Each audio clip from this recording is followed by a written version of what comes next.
Hi, my name is Charles Hu. I'm with New Master Academy, and where I'm sitting here's in my house for the past 2 weeks.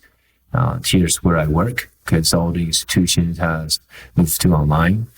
And New Master Academy is it's offering very generous support during this very unprecedented circumstances to the art communities out there. They're offering a free beginning drawing courses and also for the artists that used to go to workshops and maybe communities you guys hang out or maybe classes you guys attend to get critique or feedback by teacher or students, and you kind of lost that access during this time. And New Master Academy also is offering a free critique by the instructor like myself.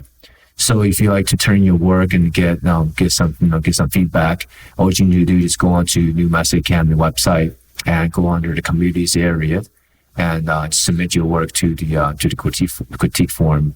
And then you don't have to be an active user to create an account. All you do is just go onto the website and just sign up. All right. So looks like I have 4 artists that submit their work today, and I'm kind of excited to see what they turn in. So let's get to it. And it reminded me of one of my favorite painters, Antonio Lopez Garcia, the Spanish master. And it was, I was just enjoying looking at your painting, the ambient lights, and the nice cool palettes, and just very pleasing to look at.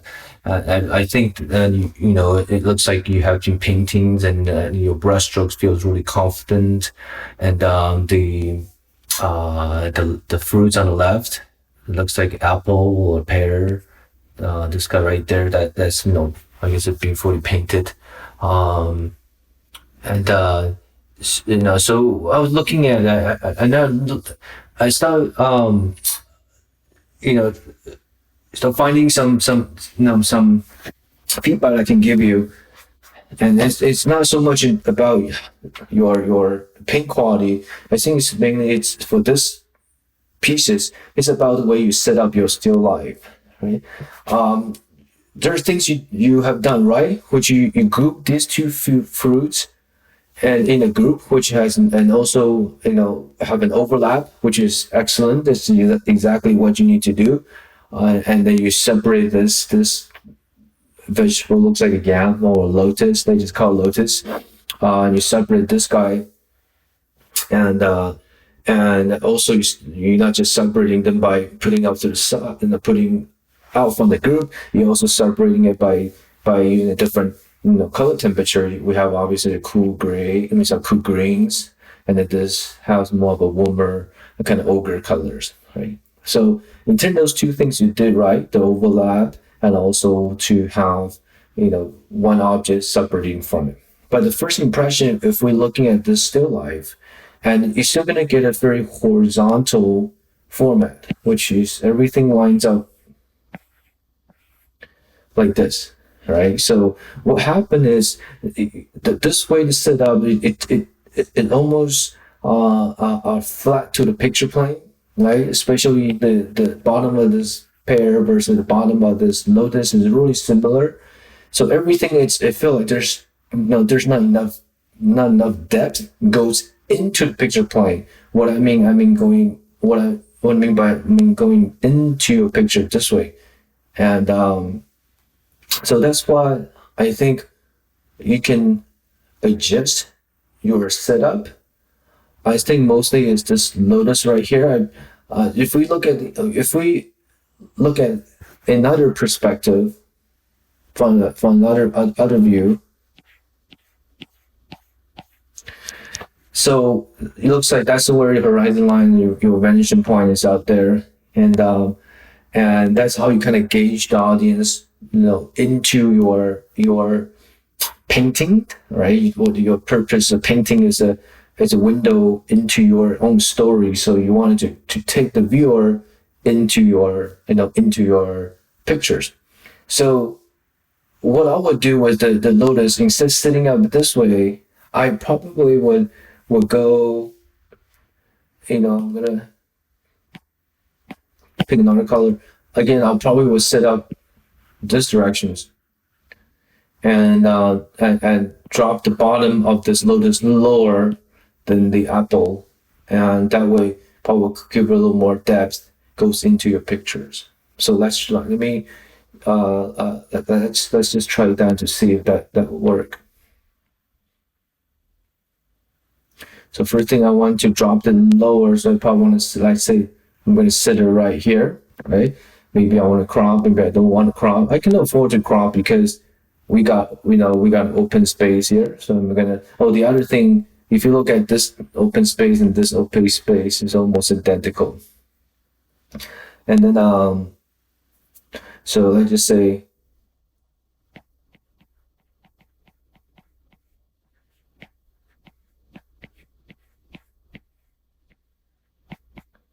I'm gonna have this lotus here.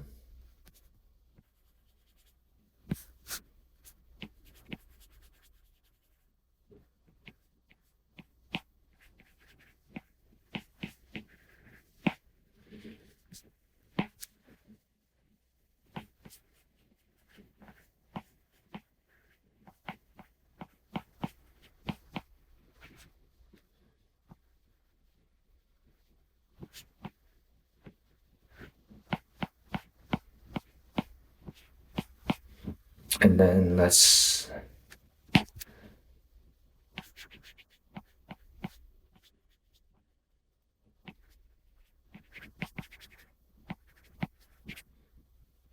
that way, and then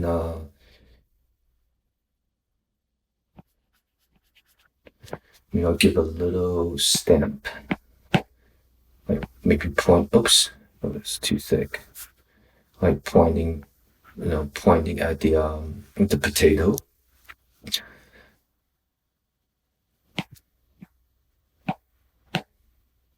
Maybe I can raise. And I'm gonna raise. Excuse me, raise this up a bit.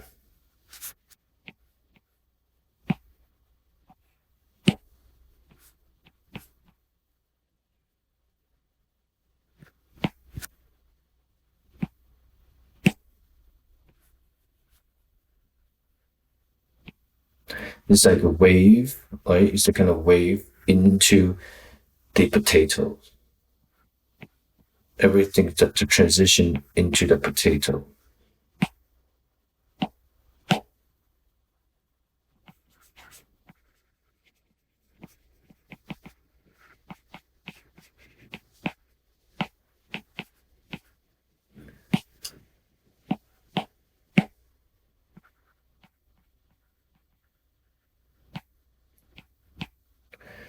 See, that way, I think you see, you can get a sense of, uh, get a sense of how, see how it goes into the space.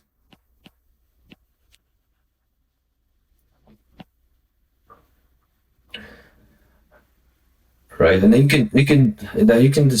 can play with to see if you want to raise this higher or lower. Like you want to make this part of the lotus higher or lower, to see what works well. Maybe we can raise the higher a little bit, just to have a more of this cone shape that pointing toward the potato. Get a more sense of this is a closer.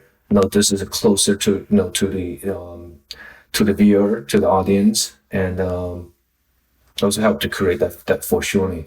But at the same time, I got to know is this is the main focal point of your still life. If this is not, if the it's over here is the main focal point, then you probably don't want to make this too big. Then just use this as a support, right? Support to to take viewers' eyes into your pictures and focusing on to what you want them to focusing on, right? And so that's based on you to see how what's important to you, how you want to tell the stories. So that's one thing. The other thing you might can try to to play with is you have a sense of light source coming from this directions, right? That's where your light source coming in. You probably could have a little more transitions, like especially on the background. So what you have, if I bring back to your painting, see what you have here. You got a little spot of a.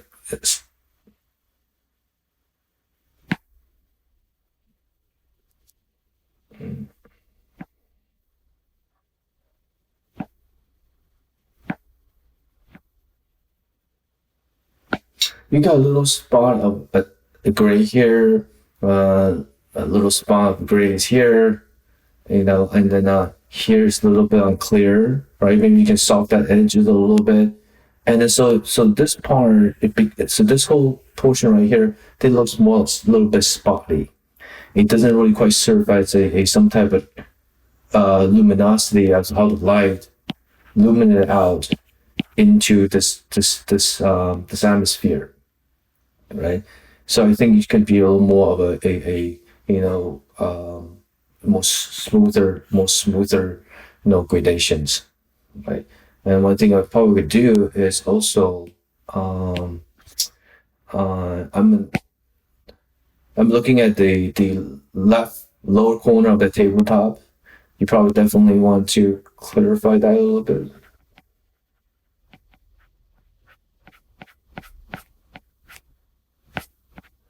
Show that edge a little bit. Maybe you also want to put in some of the light right here. Just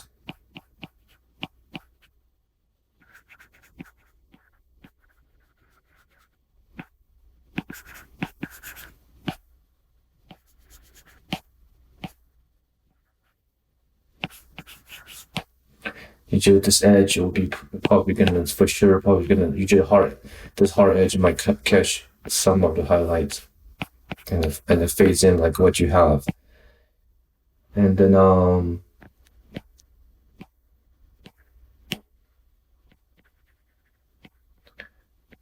keep a little light, not strong as on the left hand side, just some just just separate. Oh, I'm actually drawing on your old version. Let me go back to my layer.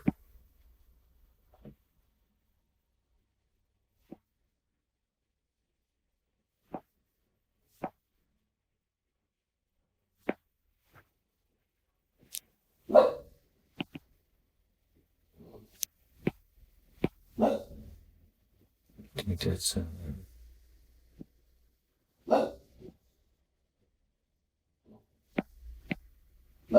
here we go.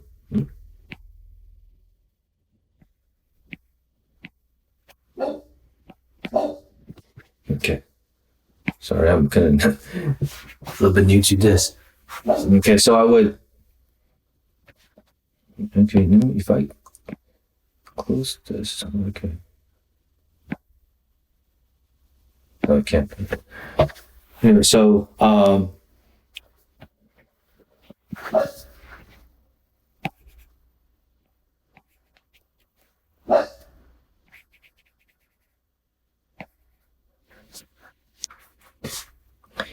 I would basically make sure to create a little more of that gradations in your background, and let's see if I can still.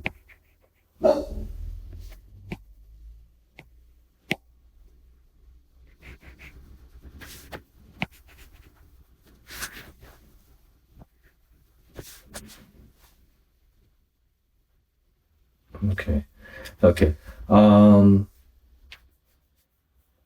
I think get the main concept, and again, next time when you set out your still life, figure out, besides the horizontal grid, also think about how you want to create depth into into a picture plane. Like I said, I think you're great painters, and you're good at controlling your brush. And I love your brush shapes, strokes, and in turn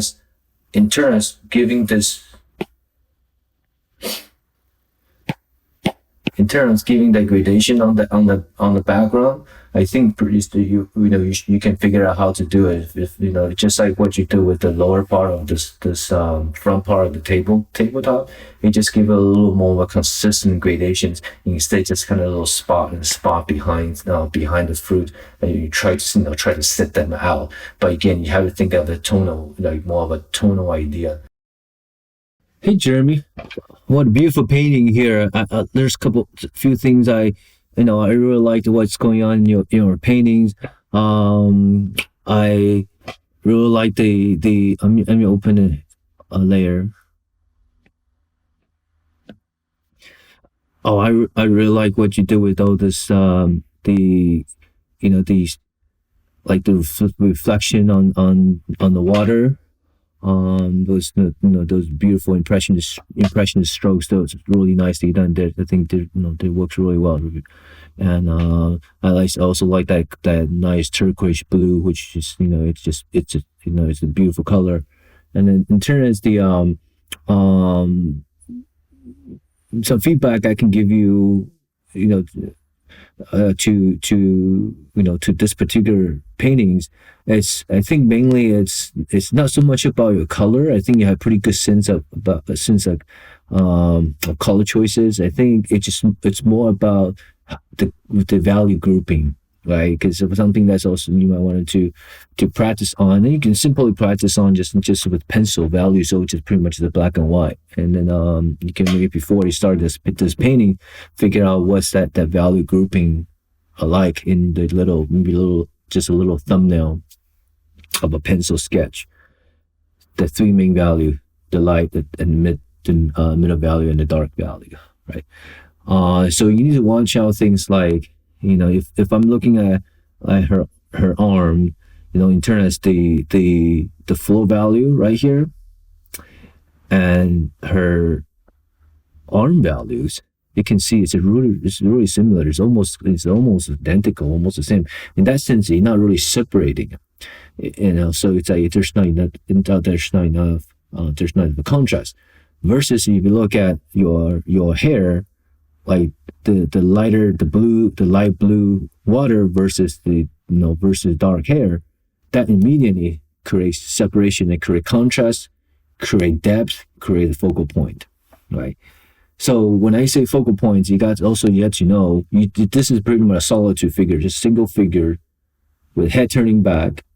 Whoever looking at the paintings will look at her face first. You got a pretty vibrant sunglasses, this kind of intense rosy color sunglasses with the beautiful intense turquoise in the back. Set all those color intensity also going to creates contrast, and it creates a focal point. That means everything else you probably want to subdue down a little bit in terms of close the value ranges. But that doesn't mean it's to a point. It's almost to a point. It's the same value, which is that now there's no separations, right? So what we'll do is let me pick a color, and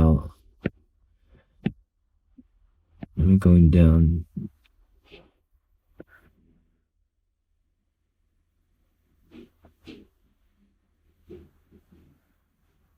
Let's do that. Doesn't have to be too much. Since you are basically trying to create that kind of high key paintings, and let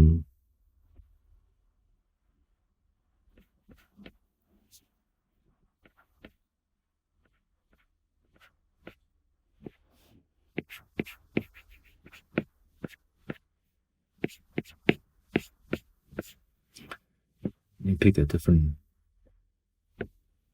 pen. Let's see. Here we go.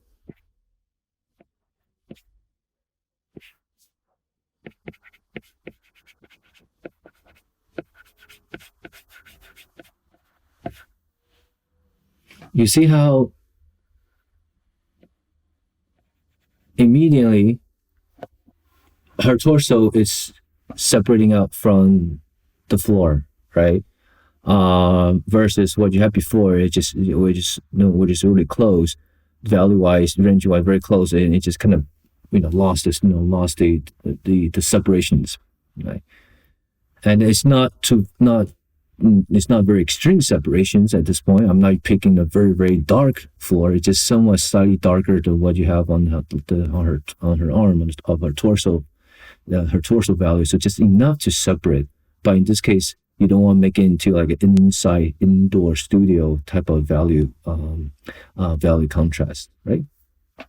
And then we can still like come back in and throw some of the light in there.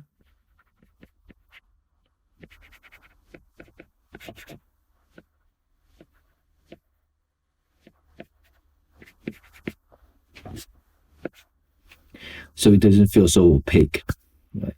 And then one thing I might do in terms against this forearm, I'm gonna show you right here. I'm kind of, so obviously we all know the arm. I don't know if you can see this. The arm is, oops, it's too thick. But you can tell I'm still kind of new at this poker thing. All right, yeah, here we go. That's better. Leave on. That's nice color right there. I can probably add some of it right there. Right, that's your, add some of it in your face, on her face, on her face right there. So what you have, okay, we got this middle plane, we got a back plane, a top plane. I feel like your middle plane and your back planes has two similar values. In that sense, I can probably pick. I'm gonna just, here we go. Let me just darker the back planes a little bit.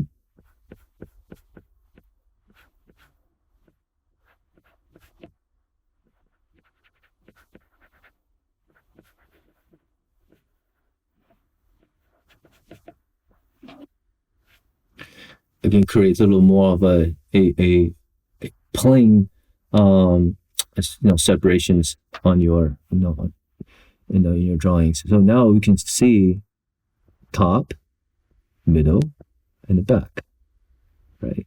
So top, middle, and the back. So there's three different, so you can play down. It doesn't have to be that strong of a contrast. You can play down the value just a little bit, but still just little bit is enough to create that difference. But you do need that difference. And the other things you might want to know, again, looking at this hip right here, the general idea, the core shadows, we should probably should be darker, because that core shadow is an area doesn't influence by the light or the shadows. And so I probably would do is I would actually, instead of making it lighter, I'll make it darker like that. See, that helps separate more, a little more, strongly, more dramatically. Okay. Let's see what else. I'm gonna zoom in, look at your face. I said, no, that's pretty good. We can probably give the downplaying of a nose a little bit.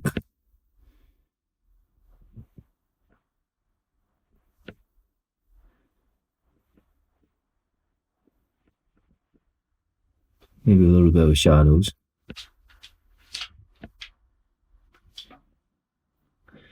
And then, you know what? Let's see. What I'm gonna also do. Let me just, again, a lot of time you can try this out too. And I want to think the benefit to do small combs. It's you can try different combinations. Maybe you can just leave it like this with the behind the background behind the hair light like that, or you want to really focusing on her head. That's maybe we could also try to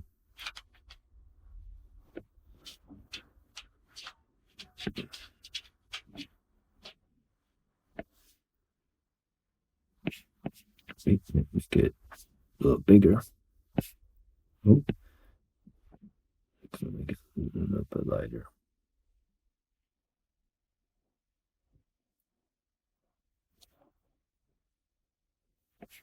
Here we go.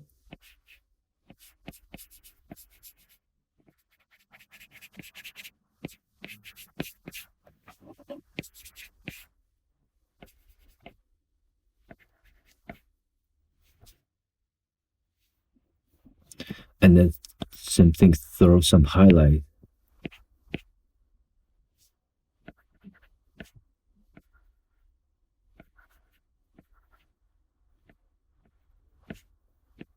And then goes even more stronger highlight. Can create this focal point. This focal point per head. A little highlight here. I'm going to zoom in and let's bring in some warm highlights.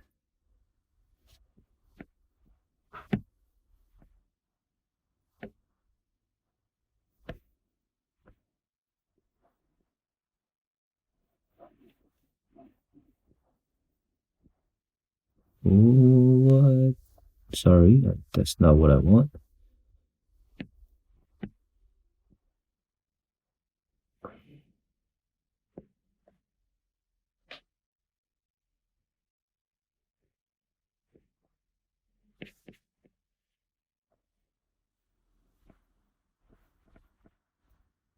A little bit on top of nose. But definitely we can pump some highlight on in the sunglasses.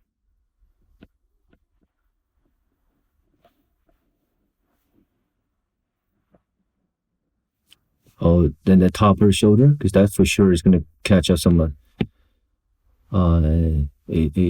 some of the sunlight that you have.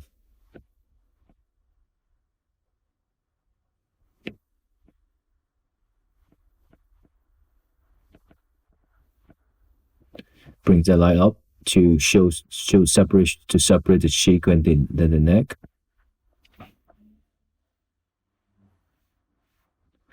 I'm gonna kick up super highlights on that forehead.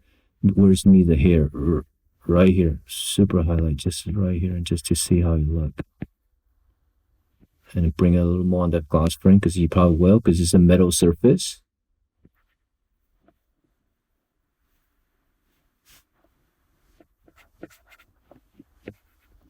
Here we go. See it?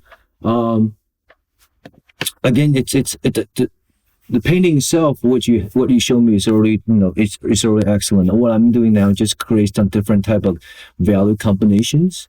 That's something I think you can but practice by just doing small, small 6x4 sizes. This, again, I'm like you. I'm a traditional artist. I do all traditional mediums and watercolors and oil painting, acrylics. Matter of fact, this might looks like acrylics. I just recently did a mural painting of a Kobe Bryant, and just basically using it's like a 10 feet drawing, a painting just with acrylic. But these digital tools, which I'm using the iPad with Procreate, I think that the digital tool it's great for these kind of studies. It's quick, easy to fix, and get the ideas down really quickly, and you can visualize, and then we can transfer that to our traditional mediums, and have that sense of a brush touch the canvas, the sense of the thickness of paint. That's what makes the painting so exciting that you can get from these digital mediums. And so if you do have a computer or an iPad, you can try like what I'm doing here. Do some value studies or color studies, try different color combinations, and then those it's going to help you. It's going to help you for a long run, because you are not thinking about specific detail. You're thinking the overall relationship, and that's what art is about. Is the overall relationship. It's not any isolated details. All right. Again, it's beautiful paintings. I love the colors, and just keep going at it. I'll see you next time, Jeremy. You have a concept art here, and you got a lot of things going on. I was just enjoying looking at your storytelling, looking at your characters, and I think you haven't done digital painting for a while, so I think that's no problem there. All the texture of the paint, the textures that you did were all really really nice. I think what you need to work on is your compositions, and as a concept artist, things like you want it to be, you got to really know how to design, come up with a good, good compositions. So let's break it down here. So first of all, first thing you got is the main character has this line of action that kind of swings out this way. And then you also sometimes you got these door frames coming in this directions, and also this frame coming out here, and they got this broken door also going this way. So what happened is, overall, you have this room that feel like it's all leaning towards the right, and so when all the people that looking at this illustrations, we tend to naturally going to turn our head, tilt our head, turn our shoulder, because the whole weight of your environment is cricket shifted. But again, at the same time, your floor, if you look at your floor, it still sits out quite flat, at least from of a distance, right? And then also when we get to the closer, close to us, and then your floor start bulging out like this. So you have this kind of very uneven, surreal environments. Like it's going kind of all different directions. So that's something that you have to be clear on, because you basically placing this figure in this in this settings, how they gonna be planted. And so it has to you got to know where's your floor and the perspective of the floor. For example, like because of that, you see this back heel right there, that foot right there, that foot does not sit on that floor, right? And then the heel probably not gonna be down this low. It's probably gonna be somewhere back hidden and be inside that pants.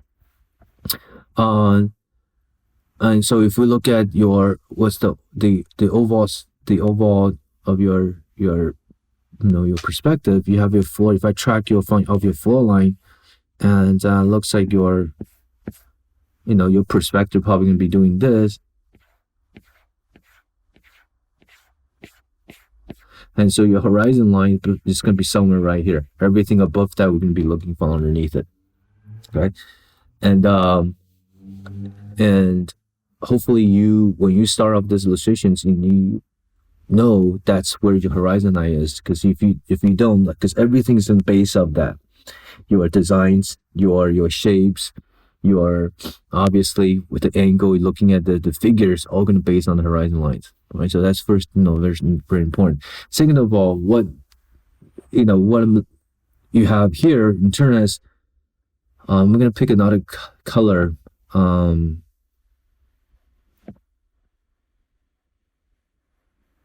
Let's just use a blue. So we got a split images here. We got this whole door, this broken door on this side, right?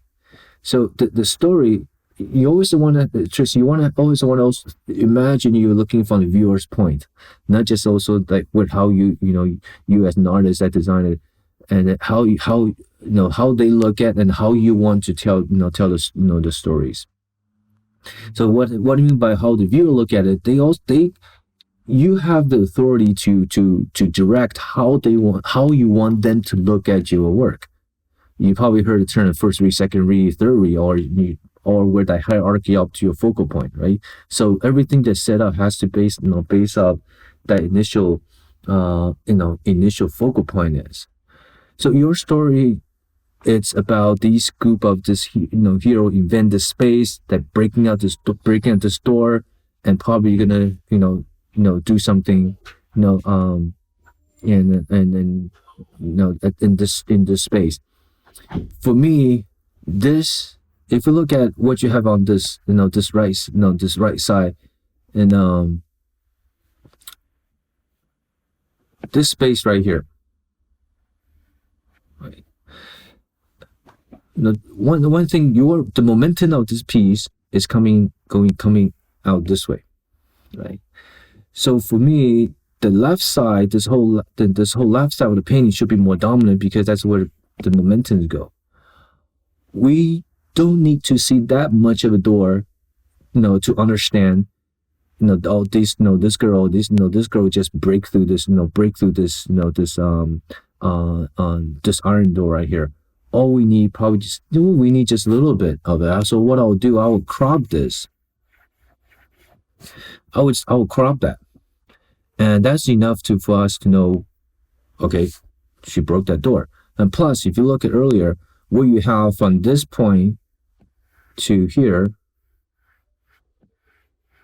versus this point to here is almost identical, right? But by cropping by cropping that off, now we have a shorter distance here, obviously longer distance here.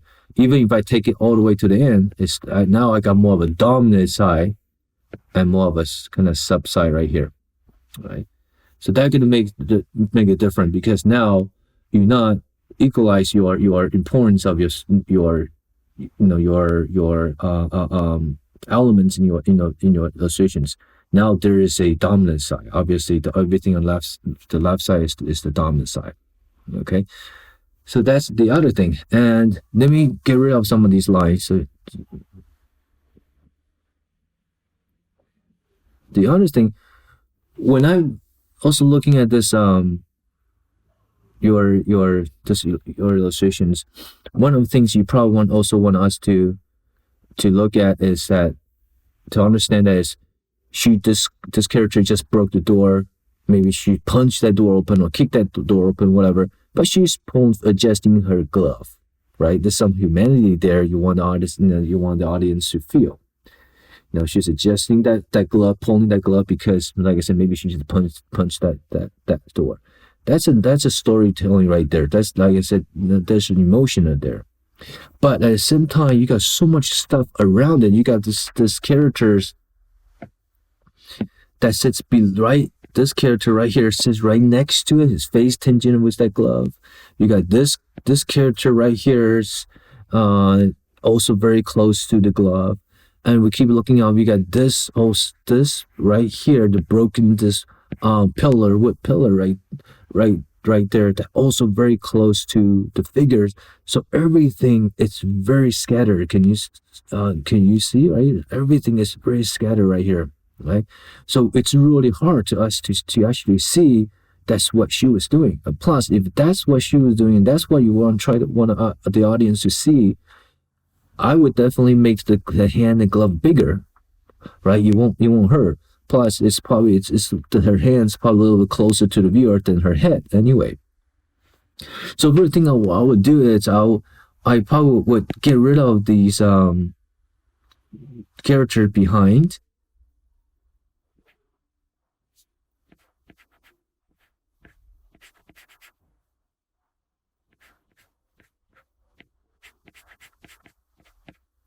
I will get rid of this as well.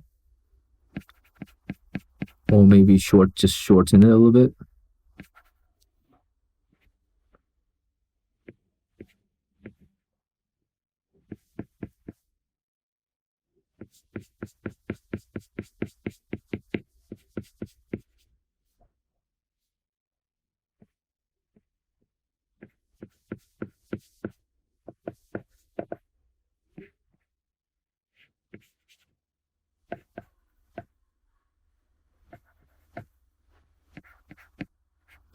And so now, boom, we can see that she's pulling that glove.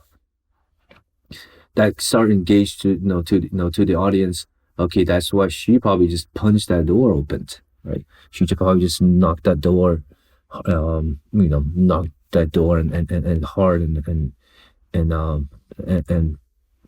charged that door. We don't need to put everything in. That's what I'm trying to say. I know, you got so much imagination, so much things you want to tell, but you also need to learn how to edit things out. And in this case, by editing things out, it's going to be more clear to get to a concept, your ideas. Usually what I tell students is, like, if everyone is talking in this room, then I won't be able to hear what whoever is trying to say. If that one person is talking, everybody else could basically be quiet, then I can there's a focal light. I know exactly where I'm going to focus to that person. I know exactly what that person is going to be trying to engage to me, the conversation what she's going to tell me. right? That's the same thing. Yes, there's so many noises going on, so much things going on. It's exciting things, but it maybe it's too overwhelmed. Then the viewer don't know where to look at anymore, right? So that's the one thing. So and the other, what else that also happened? If I'm gonna change to back to the blue again. This black girl with the kimono, this girl right here, her arm, this arm right there. If we look at the picture as a small, like a small, I was zooming in. If I zoom out, her her forearm looks like it's part of this guy coming off on the window, this guy's shin. Right? It's almost sitting right at this right, below that thigh.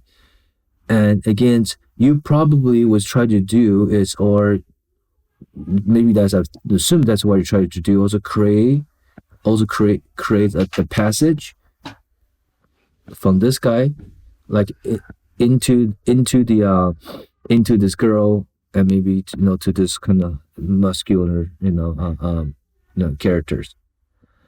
But again to me is that is that again it's so kind of so scattered, and it's so many tensions. Do we really need this guy to be back there? I think without him, I can probably see the kimono girl a little more clear, right? And even if he has to be in here, can we bring his leg up like this a little bit so it won't touch it won't overlap the kimono girl? The other thing is, since again this is the pathway coming in like this, this guy right here, I probably also do is instead he's looking at the audience, you probably know what I'm going to say. I will make sure his face is also engaged to this direction, so I'm going to turn his head up a little bit too, right? Also, probably last thing, since we're looking from low angle up, eye level up, the audience probably want to get a sense of what's up there, which you did. You put a lights right here, but we probably want to see some evidence on the top of this roof right here. Again, can be a light as as what you have there. Like I said, can be just maybe a fluorescent light tube that goes across the head. That will also help to focusing onto her head, and then so all those all those can help. So what happened again? You look at what you have. I know what you did to put that that broken piece of wood there, but. And then it looks like the left hand side here's another one. So everything is a little too centralized. You are basically you're running against your momentum. The momentum should going this way, but then you just keep squeeze our viewer, which already is a very tight illustration, and then same time you're trying to squeeze everything, centralized in the central area. Like I said, you probably don't want to do that. You can still have the lock right here. Maybe again, just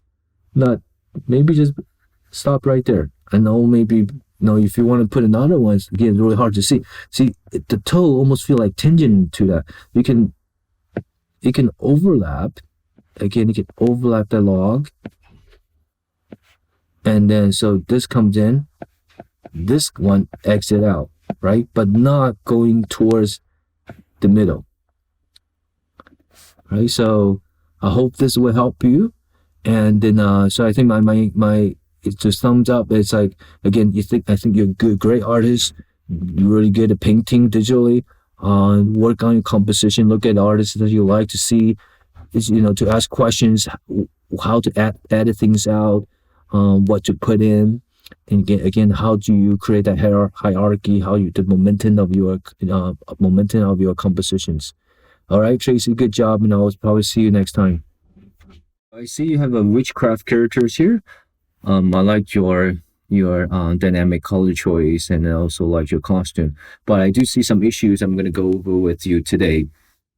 There's some some proportions issues on your figures and some connecting problems, and also your skeletal relationship. What that means like your head and rib cage and the pelvis, as they're where are they facing and how they connect, right? Because that can affect the overall how the clothes wear over it, and also it's also gonna dominate where the the the perspective of the figure, how it sits in within that environment. So let's see. So you tell, I'm looking at your head, your character's head. She's facing almost directly toward the viewer, and then by looking at the cleavage of your characters, which is also where the sternal of the rib cage is at, which is right here, that tells me her torso rib cage is facing this directions. So that means this is your center line. And if I box this out, your front of the rib cage probably is going to be about this much, and everything beyond that point is your side. So if I draw through it, that's where your arm fits, right? So this is your, maybe it can be a little bit wider. So this is about where the box is at, right? And also the connecting issue, the issues that I mentioned is, so we got the head facing strictly towards us. We got a torso facing towards the left. What's connecting the head and the rib cage is our neck. But if you look at the sternocleidomastoid massive muscle that you draw, which you basically draw perfectly V, that tells me we're looking straight onto it. So if her neck are also, it's a connecting kind of bridge between the head and the torso. If the head is looking towards the left, this V probably going to be doing something like that, right?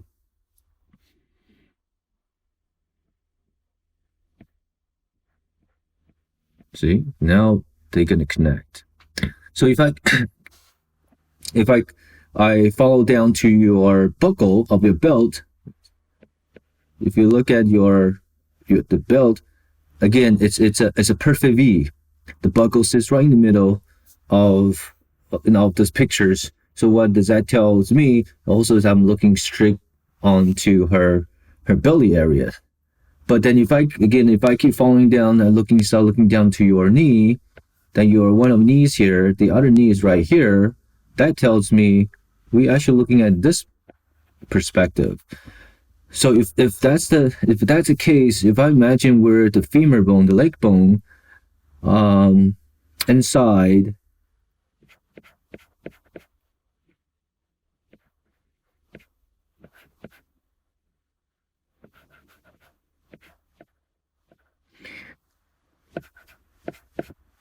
probably we're looking at something like this. And that means your hip is not directly facing toward us. Because if you try to do that same position with your one knee away from the other, in this case, you got to turn your pelvis to be able to do that. Otherwise, the knee would just line up flat to the picture plane, right? So if I box this,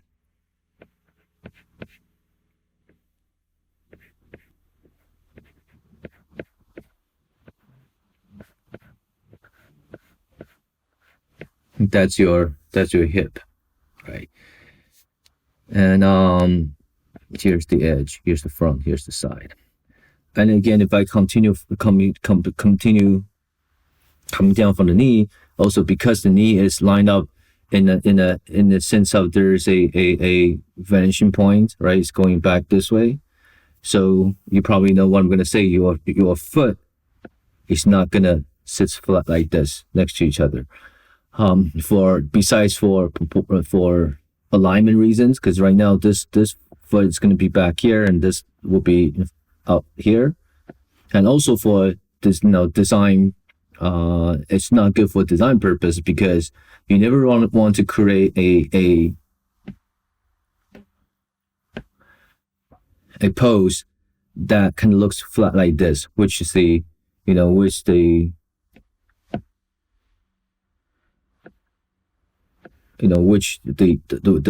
level of the foot that's basically flat to kind of flat to the picture plane. Because what happens, you do not create a sense of a space, right?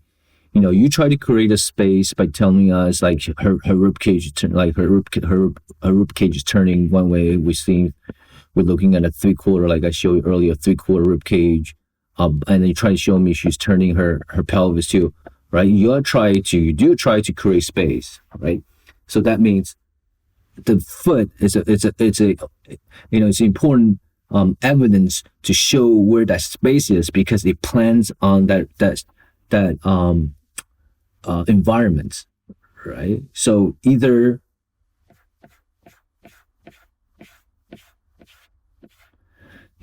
this is the horizon line with, and this is where all the your sense of that floor grid, and then so that's how you figure out how you plan your foot. Oops, let me use a different color. Let's use a blue. So that tells me one foot should be right here, follow this grid. The other foot should be right there, right? So let's go to that other layer, the second layer we just did. Okay, so that's very important for design wise. And when I design my compositions and for my paintings or for concept work, I'll make sure I don't do boring poses. And boring poses means usually it's a very flat pose. I always try to figure out a pose that create, like I say, create space, right? Okay. I'm pretty sure in terms of box, ribcage, and pelvis, you learned that probably in your figure drawing classes before, right? But then when you start kind of inventing figures and putting clothes on, sometimes you just kind of hard to visualize that. So in a way, you just have to practice more of your figure drawings, and then get a sense of, again, still practice how to draw those figure in a geometric shape like this. Okay, and then the other thing is, it's what I want to let you know is that there's some unclear shape that we have in this illustration right here, and then especially this portion. Oops.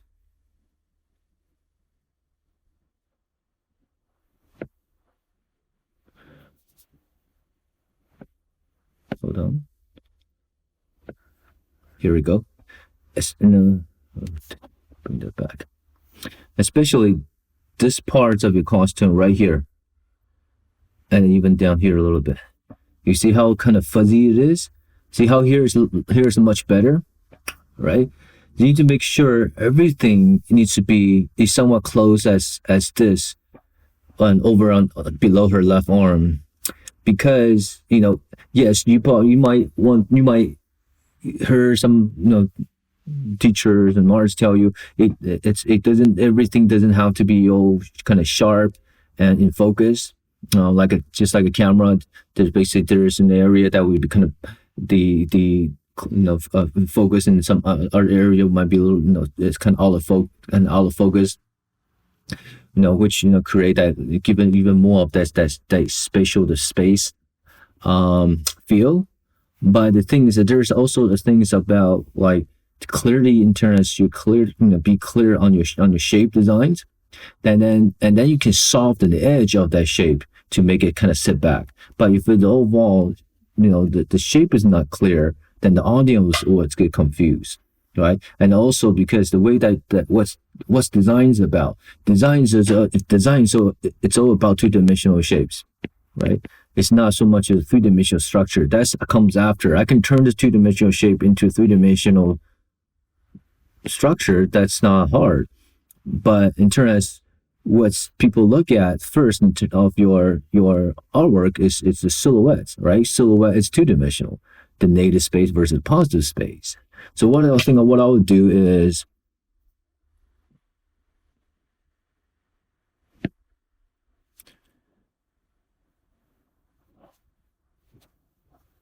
I probably will kind of get rid of this. And let me, I want to pick this. See, I'll come below her arm. I'll kick back up, and then bring it down like this.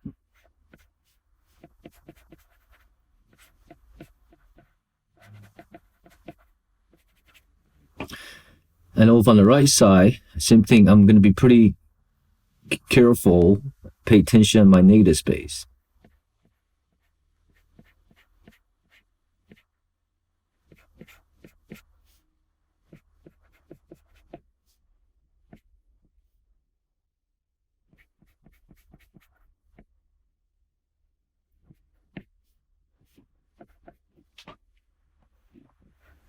Maybe crop this in, right? The reason why that this part, the elbow part, the reason why I might cut that in and bring it down, again, because I want to show that separation of the arm versus her waist. What you have is all kind of blended in and we can't see what's in the front, what's in the back, right? Does that make sense? So, and then we can come back and bring things out you want to create. Again, it's all about a silhouette to make a very dynamic and also clear silhouettes. And whatever you want to add, maybe add a cape or whatever. You want you want some string of like what you had, pieces of cloth coming down. That's fine, but no. But be aware of the negative and positive space. They all the rule of thumb is they should be probably a little different than every other shape. The negative space, the light part, the lighter part versus the darker part. See, it's a little bit thicker here, it's a little bit skinnier here, it's a longer here. They all should be very little different, right? I'm gonna trim this part of the head a little bit down. It feels a little large. You're probably better off to have a smaller head, right, versus a longer body, that sounds is more dynamic proportions.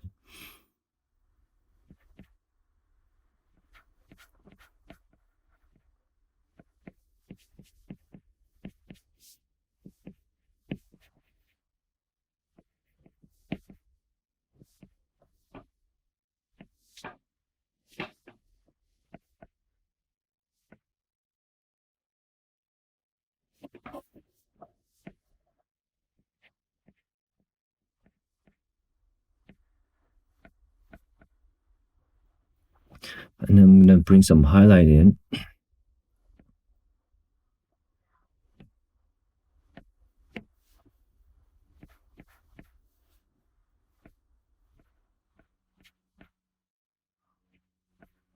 Give it a little pop. Also help to separate things a little bit more.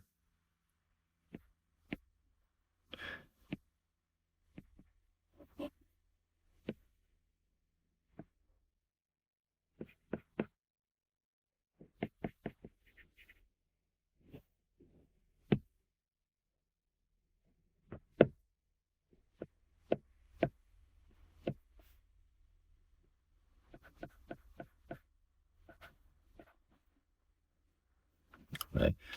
And see how internet the foreground versus background is a lot more clear. The shape of silhouettes also is more identified. We can see the separation of each element, right? The arm, the clothes, the hair versus the shoulder, all that separations. I feel like this arm is a little thick. The one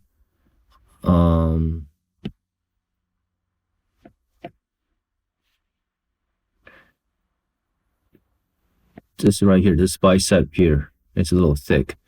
We can kind of trim that down a little bit.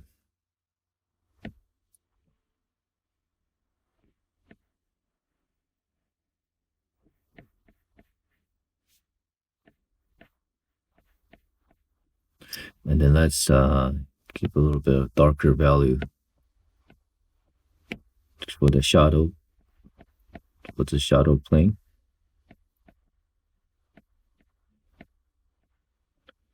And matter of fact, I'm going to pump, kick in that core shadow a little bit. And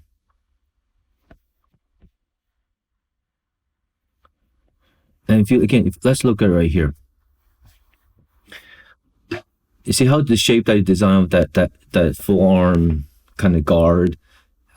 See this part,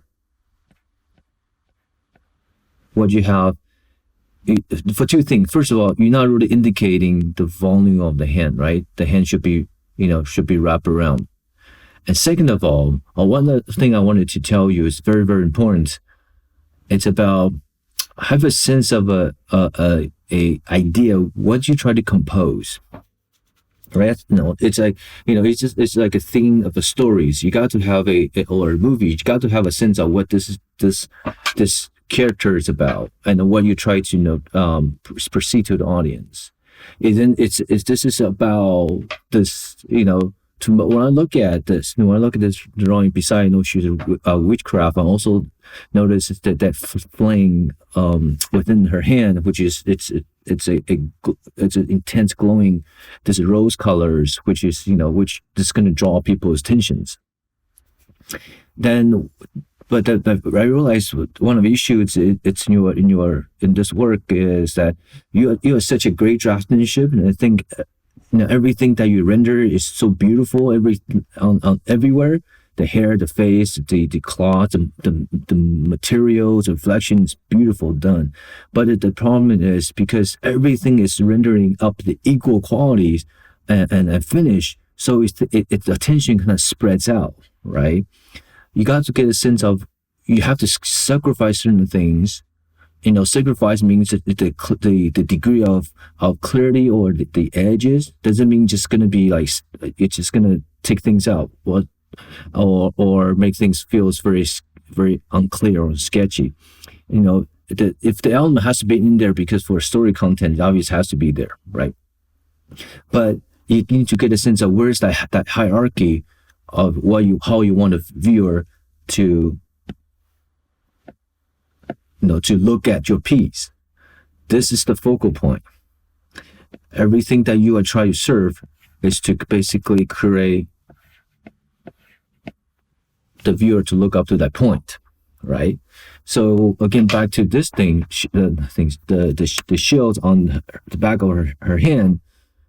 If you want it to look up to that hand, what we gonna do? What's the best way to design that shapes? Probably better to do it up like this, right? Regardless if that's something, it's a gear or what, but the shape itself we call it gestures, right? The audience is going to follow that. It's going to gauge to that shape. It's going to go up. Besides, it's sort of it's almost like one stone kill two birds type of idea. You got besides show the volume and same thing also. It reinforces gestures. All right, so keep that in mind. What's the other area you can improve that? Let's look at just like the book you have here, right? We have almost a perfect rectangle book right here. It's a decent book, but the book doesn't have a gesture. You might ask, what does that mean?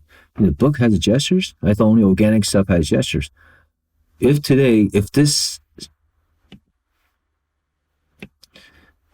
our idea is to gear the audience eyes up to this direction, right? Imagine if all you need to do is just by angling down one end of the book like that. Now the difference of that close and the openness that creates a gestures. Also mean you can tell directions, right? That because everything pulls equally, you flatten it out. Right? is again this almost think about a pathway going from like a street. Almost it's like well, think about windows on the houses, right? Like just said, I'm gonna this is the let's say this is the wall, right? Put a window, part of the window is gonna sit like this, right? So we can descend this. So here's the frame. So we can feel this window going in space. Same thing, right? But today, imagine if I make that window like that, right? First of all, it's not going to be sits on the wall, and it's going to be also there's no sense of perspective, right? All right, good work. And then yeah, keep working on your figure drawings, and make sure all the connection of your structures are connected. Make sure that skeletal relationship, head, rib cage, and pelvis is the largest structure on the human body. Arms and legs just connecting to it. So you have to make sure the head, rib cage, and pelvis you have to fully understand what their positions and structures are. All right. Good luck. Good work. Now maybe I'll see you next time. All right. I had a very enjoyable time to give feedback for those 4 artists. And then, so if you want to have a critique like this, all you need to do is go on to New Mastery Academy website and create an account and submit your work to their critique form. For the artist friends out there, although like I said, this is unexpected circumstances, but I can still see a positive side from this, and you get a chance to hang out with your families, and you can call your friends that maybe haven't been talked for a while, and then or maybe there's certain things you wanted to get done but never get a chance to, and now now you have the time to finish those tasks. Like myself, I'm always a traditional medium, use traditional medium as my tool, and but now I have to because the circumstances I have to learn all how to use all these digital tools, which I knew is going to be beneficial for me. I have the equipment, just I never kind of get my hands on it. But now, because of this, I had to figure out how to use it. And also thank you for you guys out there submitting the work, and actually allow me to practice as well. So so use this time to get some things done, and work on your weakness, and practice your fundamentals, figure drawings, or maybe perspective. And there's always room to improve, and I think this is actually the best time for us to do that. Right. So again, be safe, stay home, and I'll see you guys next time.